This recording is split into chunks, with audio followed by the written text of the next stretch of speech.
шайлоодон эле чыга алышат негизи, акча таратып эле жана фантастика убада берип эле негизи ошондон жоголот негизи партия парламентке өтүп алыпчы. А эл ишин көрбөйт чынычы.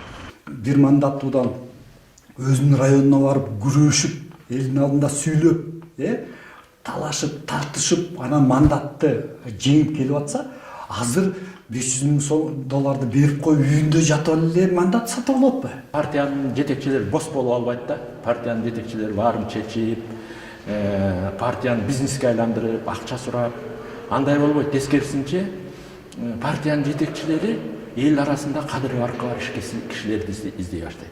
Ел конкреттүү билбейт кимди шайлап атканын. Партиянын гана атын билип, бул түзөнтү сачып атканда коррупциядагы жол ачат.